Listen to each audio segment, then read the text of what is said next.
السلام عليكم ورحمة الله وبركاته. الحمد لله رب العالمين وبه نستعين على أمور الدنيا والدين. الصلاة والسلام على أشرف الأنبياء والمرسلين وعلى آله وصحبه أجمعين.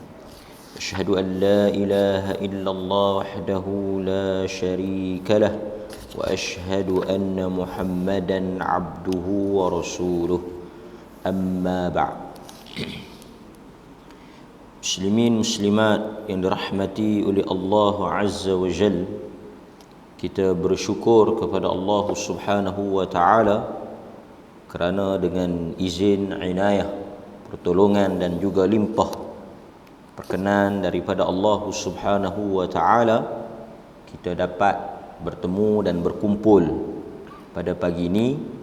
Mudah-mudahan Allah Subhanahu wa Ta'ala merezekikan ilmu yang bermanfaat, dan kita doa juga kepada Allah apa sahaja yang kita dapat dan kita perolehi daripada mana-mana majlis ilmu, supaya Allah memberikan kekuatan untuk kita beramal dan bertindak dengan apa yang kita perolehi tersebut.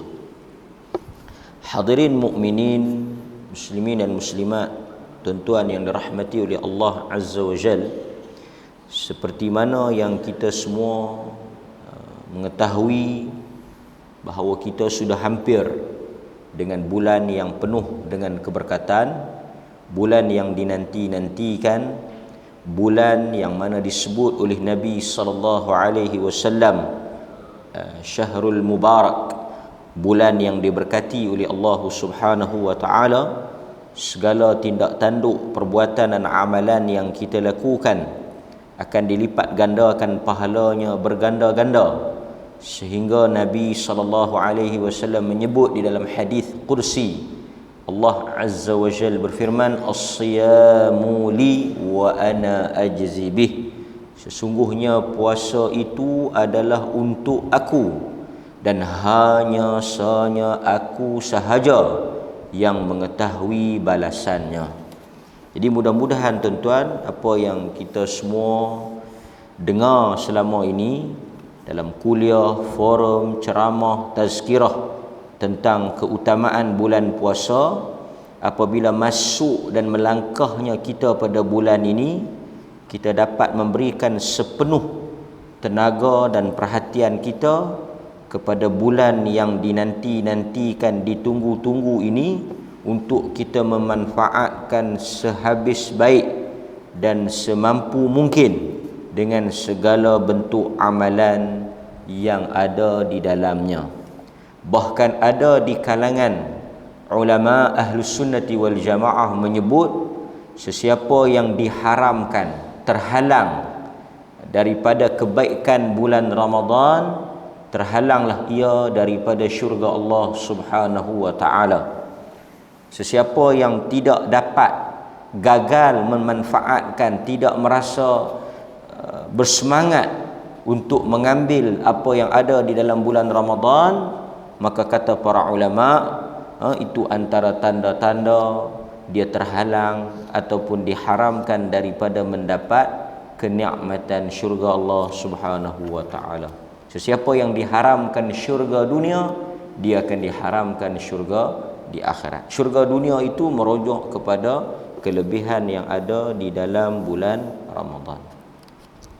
Hadirin mukminin, untuk kuliah pada pagi ini saya nak berkongsi satu tajuk yang khas kerana nak menyiapkan kita dengan Ramadan Al-Mubarak, iaitu kita semua maklum di antara bulan yang diikat, satu-satunya bulan yang disebut dirantai, wasufidatis syayatin, dirantai atau diikat, ditambat syayatin, syaitan-syaitan ini, adalah bulan Ramadan Al-Mubarak. Cuma para ulama berbeza maksud dan penafsiran apakah yang dikatakan dengan diikat atau dirantainya syaitan. Nabi SAW menyebut apabila datangnya bulan Ramadan, dibuka pintu-pintu syurga, ditutup pintu-pintu neraka, dan dirantai syaitan. Apa yang dimaksudkan dengan dibuka pintu syurga? Para ulama menyebut antaranya mustajab doa. Dibukakan pintu syurga itu dengan maksud makbul, mudah diterimanya doa. Ada juga yang menafsirkan dibukanya pintu syurga itu dengan maksud mudah dan mustajabnya diterimanya amal yang kita lakukan. Jadi maksudnya bila dikatakan dibuka pintu syurga itu dengan maksud segala amalan kebaikan yang kita lakukan sangat mudah diterima oleh Allah berbanding dengan bulan-bulan yang lain. Doa juga sangat mustajab. Dibukakan pintu syurga juga dengan maksud Allah menurunkan kasih sayang rahmatnya dengan begitu luas. Juga boleh difahami dibukakan pintu syurga itu dengan maksud diberikan pengampunan yang begitu besar, pengampunan secara mega. Apa sahaja kesalahan yang dilakukan diampunkan serta-merta jika seseorang itu beristighfar ataupun memohon keampunan kepada Allah. Jadi para ulama juga berbeza pendapat tentang wasufidatis syayatin, diikat atau ditambatnya syaitan. Maka pagi ini kita nak tengok sedikit persiapan, kerana para ulama dahulu apabila mereka sudah hampir dekat dengan bulan Ramadan, mereka mempersiapkan diri. Sebab itu ada antara tindak tanduk yang mereka lakukan. Pertama, bertaubat kepada Allah. Nak masuk ke dalam bulan Ramadan, nombor satu, kebanyakan nasihat-nasihat yang ditulis, yang dipesan oleh para ulama berdasarkan kepada dalil-dalil yang ada ni, mereka menasihatkan kita untuk bertaubat. Sebab antara perkara yang menghalang dan menyebabkan kita menjadi malas dan menyebabkan kita tak rasa besarnya Ramadan ini kerana kotornya hati kita disebabkan oleh dosa yang kita lakukan. Maka tuan-tuan, sehari dua hari berbaki yang masih ada ini, kita ambil kesempatan ini bertaubat kepada Allah Subhanahu wa taala. Kemudian para ulama menyebut bahawa kita cuba membersihkan harta-harta kita daripada sumber yang haram. Kerana antara penghalang kepada amalan ni, penghalang kepada doa ni, penghalang kepada semangat untuk kita nak buat ibadat ni ialah dipenuhi harta-harta kita tu dengan sumber atau perkara yang haram. Maka para ulama mengatakan sebelum kita masuk bulan Ramadan, kita taubat kepada Allah, bersihkan diri kita daripada harta-harta yang haram, dan kalau boleh, kata para ulama, apa sahaja yang mungkin bersangkutan dan berhubung dengan manusia yang lain kita selesaikan, supaya bila kita masuk di dalam bulan Ramadan dalam keadaan kita bersih, dalam keadaan kita bersedia dan tidak mempunyai apa-apa dosa sama ada dengan Allah Azza wa Jal ataupun sesama manusia. Kerana ini yang menghalang daripada kita melakukan amalan di dalam bulan Ramadan. Baik, muslimin dan muslimat yang dirahmati oleh Allah Azza wa Jal, di dalam hadis yang diriwayatkan oleh Imam Ahmad, satu hari Nabi sallallahu alaihi wasallam khatta Rasulullah sallallahu alaihi wasallam khattan biyadihi. Nabi sallallahu alaihi wasallam menggaris satu garisan dengan tangannya. Thumma qal, kemudian Nabi bersabda. Sahabat kata khatta Rasulullah sallallahu alaihi wasallam khattan. Nabi membuat satu garisan dengan tangannya lurus di tengah. Maknanya Nabi lukis di atas pasir atau di atas tanah. Nabi tarik garisan tu di atas tanah sehingga nampak satu khattan, garisan yang lurus. Thumma qal, kemudian selepas Nabi buat garisan yang lurus di tengah tu, Nabi berkata, hadza sabilullah mustaqiman, yang kamu nampak garisan yang lurus di tengah ini, inilah sabilullah. Sabil, jalan. Sabil ni jalan. Nabi kata ini, pasal tu kita sebut fi sabilillah. Fi sabilillah itu di jalan Allah. Sabil tu jalan. Jadi Nabi kata garisan yang lurus ini, inilah garisan jalan Allah Subhanahu wa ta'ala. Sebab itu di dalam suratul Fatihah kita kata ihdinas siratal mustaqim. Sirat, jalan. Mustaqim, lurus. Kemudian Nabi kata, thumma, sahabat cerita, thumma khatta an yaminih wa an shimalih. Setelah Nabi buat satu garisan di tengah lurus, Nabi buat pula garisan di kiri dan di kanan. An yaminihi wa shimalihi. Tapi kali ini banyak. Nabi buat garisan di kanan dan di kiri, bergaris-garis. Kalau tuan-tuan boleh imagine ataupun tuan-tuan boleh khayalkan, satu garisan di tengah, kemudian di kanan beberapa garisan, di kiri beberapa garisan. Secara cabang lah, kan? Satu di tengah, kiri dan kanan. Kemudian Nabi SAW menyebut hadhihi subul, inilah jalan-jalan. Yang Allah tadi satu, sabilun. Yang kiri dengan kanan tu subul. Sabilun singular, mufrad satu. Subul plural, jamak, jalan-jalan. Walaysa minha sabilun illa alaihi syaitanun yad'u ilaih. Ini yang saya nak kaitkan dengan Ramadan ni.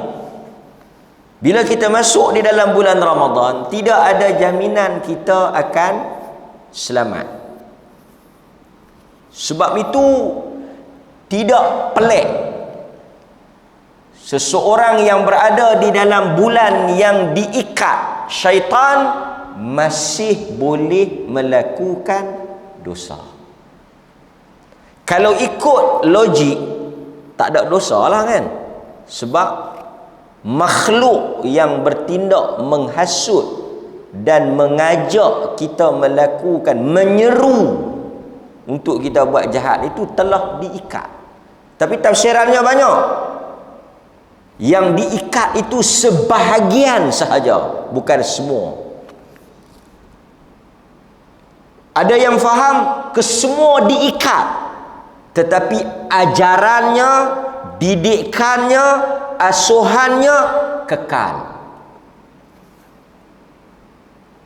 Dapat? Dia tu sendiri tak ada, tapi dia punya training dia tu, latihan yang dia bagi kat kita itu kekal. Dan macam-macam lagi tafsiran. Yang diikat itu syaitan yang besar, yang jahat. Adapun yang sebahagiannya yang berada pada makam yang berikutnya tak diikat, itu banyak tafsiran. Tapi saya nak sebutnya masih wujud walaupun pada bulan Ramadan. Nabi kata jalan-jalan yang di kiri dan kanan ini, setiap jalan itu walaysa minha sabilun illa alaihi syaitanun. Pada setiap jalan-jalan itu ada syaitan yang menyeru, memanggil, mengajak kepada jalan tersebut. Maksudnya yang pertama, kebaikan ni satu ya. Kebenaran ni satu. Sebab itu dalam hadis yang lain Nabi kata apa? Sataftariku ummati ala sab'in ala thalasin wa sab'ina firqah. Nabi kata akan berpecah umat ini kepada 73. Semua 72 yang ada tu masuk neraka, kecuali satu. Sebab itu ulama kata yang selamat, yang lurus, yang benar, yang betul satu. Yang banyak yang sesat. Macam dalam hadis ni. Maksudnya jalan syaitan tu, jalan-jalan syaitan tu, kalau tuan-tuan tengok di dalam Al-Quran, tuan-tuan boleh balik buka dalam suratul Baqarah ayat 34, 35, 36. Dalam suratul Baqarah ayat 34, 35, 36 Allah menyebut tentang jalan syaitan. Di dalam surah An-Nisa ayat 116 sehingga 121. Dalam surah Al-A'raf ayat 11 hingga 22. Al-A'raf 11 sampai 22. Dalam surah Al-Hijr ayat 40. Dalam surah Al-Isra ayat 61 dan 62. Ini semua ayat-ayat ni kalau tuan-tuan balik pergi buka, tengok dia punya tafsiran, terjemahan dia, kesemuanya menceritakan tentang jalan setan. Ayat-ayat ini merujuk kepada jalan syaitan. Sebagai contoh, kalau kita nak tengok, di dalam suratul Baqarah pada ayat 208. Tadi 34 hingga 36. Satu lagi dalam surah Al-Baqarah ayat 208. Ya ayyuhalladzina amanu dukhulu fis silmi kaffah wa la tattabi'u khutuwatis syaitan innahu lakum aduwwum mubin. Tengok, wahai orang-orang yang beriman, masuklah kamu ke dalam agama keseluruhannya. Pada ayat yang berikutnya Allah kata wala tattabi'u, jangan kamu mengikut khutuwat, jalan ataupun langkah, tapak kaki, khutuwat, langkah-langkah, jalan-jalan syaitan. Dia jamak khutuwat, khutah artinya jalan syaitan. So dalam bulan Ramadan ni tuan-tuan, jalan syaitan ni masih ada tak ada? Masih ada. Jalan-jalan syaitan ni masih wujud di dalam bulan Ramadan. Sebab itu kita jangan rasa selamat. Jangan kita rasa bila kita masuk dalam bulan Ramadan ni hanya ada jalan Allah Azza wa Jal. Tak. Jalan-jalan syaitan itu juga masih ada. Sebab itu kita kata tak pelik kalau di Mekah, di Madinah pun ada orang buat jahat, kerana di Mekah dan Madinah juga ada jalan-jalan syaitan. Tak ada jaminan. Maksudnya dalam kehidupan manusia ni, apa bulan pun, di mana tempat sekalipun, jalan syaitan itu ada. Cuma tuan-tuan, macam dalam kehidupan kita, jalan banyak, tapi akhirnya yang menentukan untuk memilih jalan mana yang akan digunakan ialah pemandu tersebut.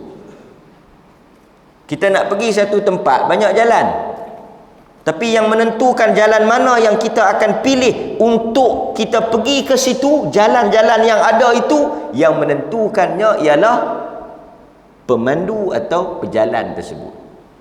Maka dia berada di tangan kita. Sebab itu di dalam Al-Quran Allah menyatakan yang membuat pilihan ini manusia. Baik, kita tengok pula antara hadis ataupun dalil yang lain.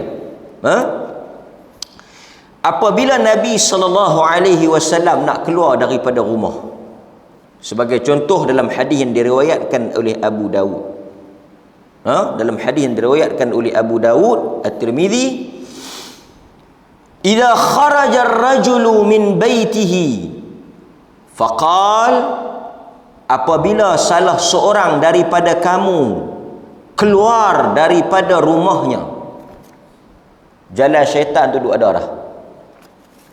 Kita keluar daripada rumah kita, Nabi kata faqal, hendaklah dia membaca. Maksudnya bila kita keluar tu, kita baca bismillah, tawakkaltu ala Allah, la hawla wala quwwata illa billah. Nabi kata bila satu orang keluar daripada rumah dia, bismillah, tawakkaltu ala Allah, la hawla wala quwwata illa billah, dia dah ikut jalan Allah. Itu satu. Kemudian Nabi kata bila dia baca sahaja doa tersebut, yuqalu hina idzin, dikatakan kepadanya oleh malaikat, hudita wa kufita wa wuqita. Apabila tuan-tuan keluar daripada rumah, bismillah, tawakkaltu ala Allah, la haula wala quwwata illa billah, malaikat sebut pada tuan-tuan, malaikat kata kepada tuan-tuan, kamu telah diberikan hidayah. Artinya bila kita keluar itu, kita dipelihara oleh hidayah Allah, kita dibimbing di atas jalan Allah. Sebab bila manusia dikeluar daripada rumah dia, macam-macam dugaan, godaan, hasutan yang terbentang luas.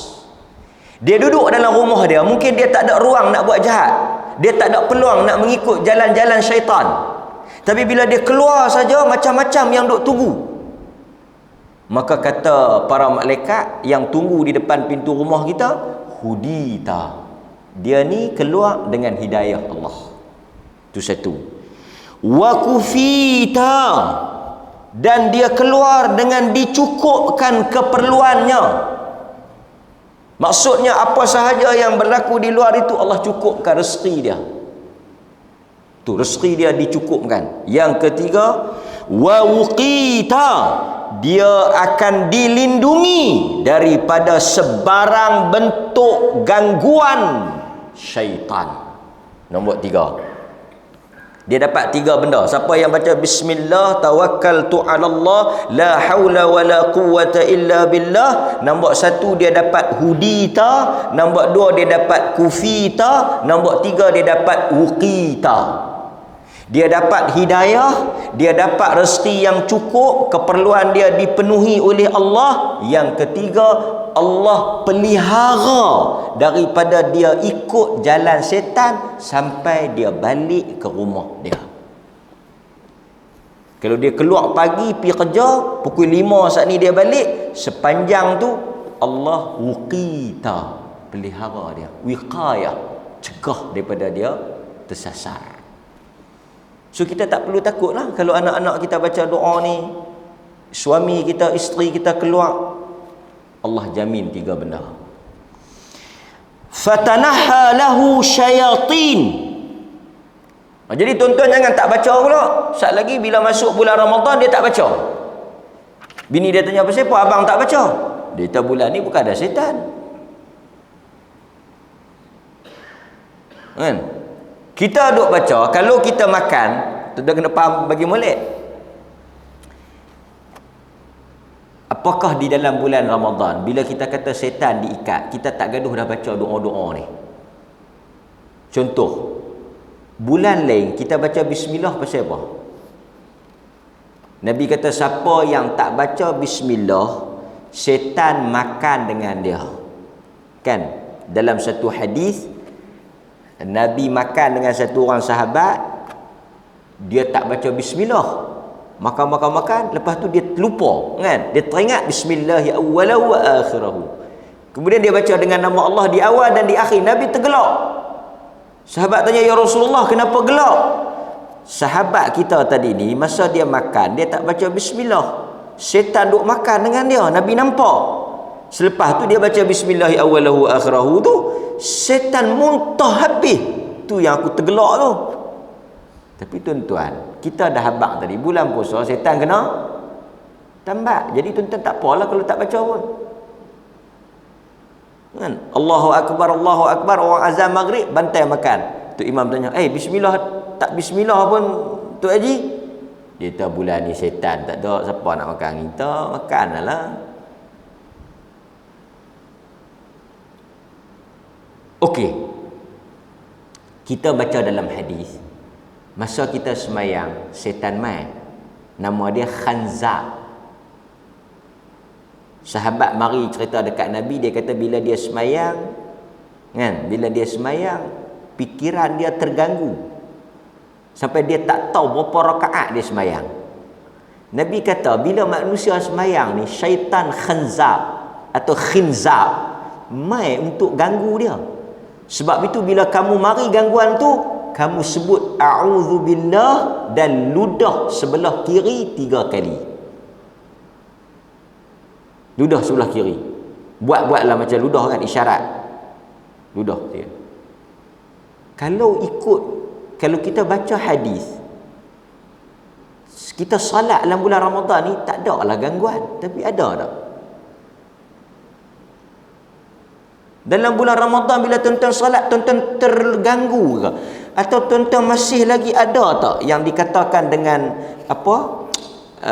hilang khusyuk tu? Patut je bulan Ramadan ni tambah, kalau mai tarawih ni 8 rakaat tu, mungkin 4 tu tak tahuan mana hala. Tambah yang 20 rakaat tu kan. Yang 4 rakaat pun jenuh peduh. Tambah kalau dekat-dekat nak buka puasa, asar lagi jahanam. Nu duk fikir menu juadah berbuka. Kan? Tapi kalau kita ikut logiknya, tak ada lah gangguan-gangguan ni bulan Ramadan. Kan? Sebab itu tuan-tuan, kita kena bersedia walaupun di dalam bulan Ramadan. Sebab maksud kepada dirantainya syaitan itu banyak tafsiran dia. Baik. Di samping kita baca ni, selain daripada benteng kepada syaitan, asas yang paling besar mengikuti sunnah. Ada tak ada syaitan tu tajuk nombor 2. Yang pertama, Nabi baca. Kita baca. Kan? Baik. Fatatanahha lahu syayatin. Maka syaitan akan menjauhi orang ni. Bila tuan-tuan keluar, tuan-tuan baca ni, fatatanahha lahu syayatin. Syaitan akan lari. Yang ni kita boleh kata sebagai apa? Pendinding. Pendinding daripada syaitan. Pagar. Pasal dia lari. Dia macam kita keluar tu ada super power yang duk mengelilingi kita. Kemudian fayaqulu lahu syaitanu akhar. Syaitan pun kata kat kita yang baca ni, syaitan kata apa? Kaifa laka bi rajulin qad hudiya wa kufiya wa wuqiya. Syaitan kata, dia duk tunggu tau. Syaitan ni salah satu rahmat Allah Ta'ala, dia menghalang kita dari melihat setan. Salah satu daripada rahmat Allah kat kita ni, selalu saya sebut tuan-tuan, Allah tutup mata kita daripada nampak setan. Kalau kita boleh nampak setan, tuan-tuan, berjalan pun kadang-kadang tersepak setan tu, punya banyak. Jadi dia duk tunggu dah di luar tu. Jadi bila tuan-tuan keluar, bismillah tawakkaltu ala Allah, la haula wala quwwata illa billah. Dia akan kata apa? Macam mana nak hasut, macam mana nak goda, macam mana nak tarik dia mai jalan aku, Tuhan dah jaga dia. Dia kata. Cuma tuan-tuan tak dengar. Pasal dia ghaib. Seperti mana kita tak nampak dia, kita juga tak mendengar, tapi dia ada. Itu antara apa yang disebut di dalam hadis yang diriwayatkan oleh Al-Imam Abu Dawud dan At-Tirmidzi rahimahumallah. Nampak? Ha? Okey. Macam saya sebut kat tuan-tuan tadi. Kan?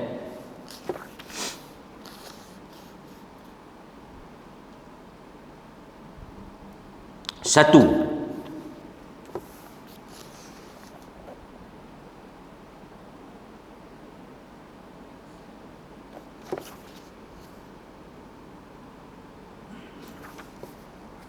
okey. Di dalam surah Al-An'am, sekali lagi Allah Azza wa Jal menyebut surah Al-An'am ayat 142. Dalam surah Al-An'am ayat 142, Allah Azza wa Jal menyebut wala tattabi'u khutuwatis syaitan. Ni dalam surah Al-An'am. Yang tadi suratul Baqarah 208. Yang ni Al-An'am 142. Wala tattabi'u khutuwatis syaitan. Janganlah kamu menurut jejak langkah syaitan. Kata para ulama, contoh jalan setan apa dia? Contoh jalan setan. Nombor satu, makan dengan tangan kiri. Dia bukan payah. Allah kata wala tattabi'u khutuwatis syaitan innahu lakum aduwwun mubin. Syekh Qutb rahimahullah ketika dia menghuraikan ayat ini, dia kata apa? Wala tattabi'u khutuwatis syaitan. Jangan ikut jejak langkah setan, jalan setan. Kata Syekh Qutb, dalam hidup manusia ni ada dua jalannya. Satu jalan Allah, satu lagi jalan setan. Nak beza jalan Allah dengan jalan syaitan ni ada beberapa hadis. So tuan-tuan boleh tengok dia ni jalan setan ke jalan Allah. Dia ada dua jalannya. Dia tak ada dia tak ada macam ni tuan-tuan. Dia ni jalan Allah pun tak, jalan setan pun tak. Dia jalan tengah, tak ada. Kita ni salah satu ya. Wa imma jalan Allah atau jalan syaitan. Itu Syekh Qutb kata. Pasal itu Allah kata jangan ikut jalan syaitan. Artinya lawan kepada jalan syaitan, jalan dia. Salah satu contoh mudah, makan dengan tangan kiri. Siapa yang makan dengan tangan kanan, dia di jalan Allah. Siapa yang makan di tangan kiri, dia jalan syaitan. Mudah, simple. In idza akala ahadukum falyakul bi yaminih wa idza syariba falyashrab bi yaminih. Apabila kamu makan, makan dengan tangan kanan. Apabila kamu minum, minum dengan tangan kanan. Fa inna syaitana, kerana sesungguhnya syaitan, ya'kulu bishimalih, dia makan dengan tangan kirinya, wa yashrabu bishimalih, dia minum dengan tangan kirinya. Itu jalan syaitan. Simple. Hadis riwayat Muslim. Itu satu. Yang kedua, apa dia? Apabila kita marah, apabila kita marah, hendaklah kita lawan marah tersebut. Jangan kita layan. Kerana innal ghadab minasyaitan. Sesungguhnya marah daripada syaitan. Marah ni jalan syaitan. Wa inna syaitana khuliqa min nar. Sesungguhnya syaitan itu dicipta daripada api. Ini yang dalil yang kata syaitan bukan malaikat. Sebab malaikat dicipta daripada cahaya. Wa khuliqa minan nar. Dan syaitan itu dicipta daripada api. Wa innama tudfa'un nar bil ma. Macam mana kamu memadamkan api dengan air, maka hilangkanlah marah dengan wudu. Jadi maksudnya orang yang pemarah, orang yang pemarah, perongoi, baran, dia sedang berada di atas jalan syaitan. Simple ya. Dalam hidup kita ni tuan-tuan, bukan payah untuk kita nak tahu, kan? Baik. Hadirin mukminin, yang terakhir yang boleh kita ambil di dalam bab gangguan ataupun hasutan syaitan ni, kita ambil satu lagi hadis. Nabi SAW mengajar kita supaya berjamaah. Sebab itu orang Islam ni dia tak boleh hidup bersendirian. Dia kena bercampur, dia kena bergaul, dia kena berjamaah. Sebab itu Nabi menggalakkan kita berkawan, bersahabat, berjamaah, tapi kena pilihlah jalan yang betul. Sebab Nabi kata, ala la yakhluwanna ar-rajulu bi imra'atin illa kana thalithuhuma asy-syaitan. Janganlah kamu berdua-duaan lelaki dan wanita kerana yang ketiganya syaitan. Alaikum bil jamaah, hendaklah kamu hidup di dalam jamaah, yakni hendaklah kamu hidup di dalam kumpulan orang Islam, bersama dengan orang Islam. Wa iyyakum wal furqah, dan jaga-jagalah kamu dengan perpecah. Sebab itu kalau tuan-tuan tengok, orang yang mengalami gangguan ni, dia suka bersendirian. Cuba tuan-tuan perhati tengok. Orang yang mengalami gangguan, yang mengalami halusinasi, pasal itu orang yang ada masalah mental ni, mental problem ni, masalah kesihatan jiwa ni, cuba elakkan bersendirian. Sebab bila dia bersendirian, dia membuka ruang yang luas untuk syaitan masuk. Pasal itu kalau tuan-tuan tengok cerita-cerita orang yang sembelih orang, bunuh orang, tiba-tiba mengamuk tak tentu hala, cuba tengok cerita 2-3 minggu, 2-3 bulan sebelum dia mengamuk, dia akan duduk berseorangan. Perhati tengok. Cuba tuan-tuan baca, boleh kata dia punya kes tu sama ya. 2-3 bulan sebelum tu, 2-3 minggu sebelum tu, 2-3 hari sebelum tu, dia suka bersendirian. Dia suka berseorangan, duduk dalam bilik seorang-seorang, duduk di luar seorang-seorang. Dia tak suka bercampur dengan orang. Kerana itu antara tindak tanduk yang digemari oleh syaitan. Sedangkan dalam agama ni, cuba tuan-tuan perhati, setuju tak setuju, saya akan sebut kat tuan-tuan. Cuba tuan-tuan perhati, cuba tuan-tuan tengok, renungi betul-betul. Semua perbuatan dalam Islam, dia kempen beramai-ramai. Makan, dia suruh makan ramai-ramai. Allah hanya turunkan keberkatan pada makanan yang dimakan secara berjamaah. Makan seorang-seorang tak berkat.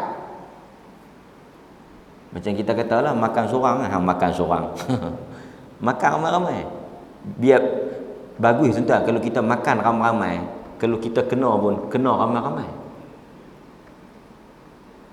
Kalau makan seorang, kena seorang, naya kan? Faham tak? Makan ramai-ramai je. Ni, makan pun Nabi suruh ramai-ramai. Salat jamaah. Musafir. Ni, nak pergi musafir, Nabi tak bagi tau, seorang, dua orang. Sekurang-kurangnya 3. Dia taklah wajib. Dia tak wajib. Tapi Nabi kata apa? Seorang syaitan. Siapa yang musafir seorang, teman dia syaitan. Nampak? Keluar musafir berjamaah, sembahyang berjamaah, makan berjamaah, semua. Sebab itu Islam ni, semua kalau tuan-tuan tengok, dia punya kempen dia berjamaah. Kerana apa? Apabila berjamaah, syaitan tak boleh masuk. Sebab itu Nabi kata apa? Nabi kata, fa inna syaitan. Ni hadis Nabi ni, riwayat Tirmizi. Nabi kata, fa inna syaitan ma'al wahid. Kerana setan ni, dia sangat suka orang yang berseorangan. Dia buat apa-apa seorang-seorang, setan suka. Fa inna syaitan ma'al wahid. Setan itu bersama dengan yang seorang. Wa huwa minal itsnain ab'ad. Kalau kita 2 orang, dia tak main. Dia jauh. Ni Nabi sebut. Wa huwa minal itsnain ab'ad. Kalau kita berjamaah, dia lari. Man arada buhbuhatal jannah falyalzim jama'ah. Sesiapa yang ingin mendapatkan syurga, hendaklah dia sentiasa bersama dengan kumpulan orang Islam, berjamaah. Nabi kata, siapa yang nak dapatkan syurga yang terbaik, lazimi jamaah. Jamaah ni perkumpulan orang Islam. Tuan-tuan, jamaah masjid, jamaah surau, jamaah pengajian, ni jamaah lah. Jamaah ni bukan kumpulan kena ada ketua dah. Jamaah orang Islam, jamaah orang mengaji, jamaah surau, jamaah kampung, jamaah yang baik-baik lah. Jangan jamaah main pakau lah.